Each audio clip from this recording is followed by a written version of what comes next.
Chapter 2. The word that Isaiah the son of Amoz saw concerning Judah and Jerusalem. And it shall come to pass in the last days that the mountain of the Lord's house shall be established in the top of the mountains, and shall be exalted above the hills, and all nations shall flow unto it. And many people shall go and say, Come ye, and let us go up to the mountain of the Lord, to the house of the God of Jacob. And he will teach us of his ways, and we will walk in his paths. For out of Zion shall go forth the law and the word of the Lord from Jerusalem. And he shall judge among the nations, and shall rebuke many people. And they shall beat their swords into plowshares, and their spears into pruning hooks. Nation shall not lift up sword against nation, neither shall they learn war any more. O house of Jacob, come ye, and let us walk in the light of the Lord. Therefore thou hast forsaken thy people, the house of Jacob, because they be replenished from the east, and are soothsayers like the Philistines, and they please themselves in the children of strangers. Their land also is full of silver and gold, neither is there any end of their treasures. Their land is also full of horses, neither is there any end of their chariots.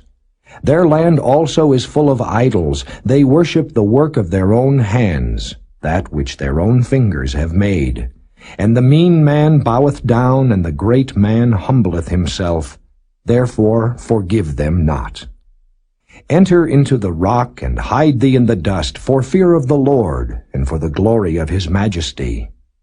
The lofty looks of man shall be humbled, and the haughtiness of men shall be bowed down, and the Lord alone shall be exalted in that day.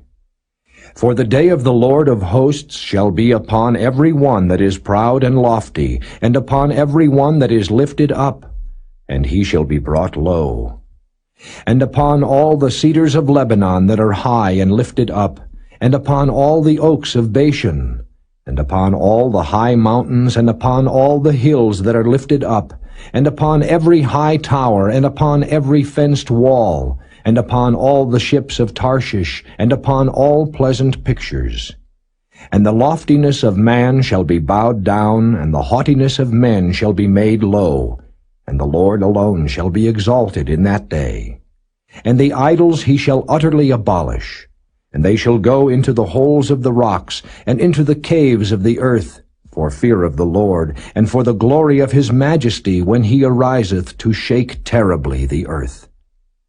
In that day a man shall cast his idols of silver, and his idols of gold, which they made each one for himself to worship, to the moles and to the bats, to go into the clefts of the rocks, and into the tops of the ragged rocks, for fear of the Lord, and for the glory of his majesty, when he ariseth to shake terribly the earth.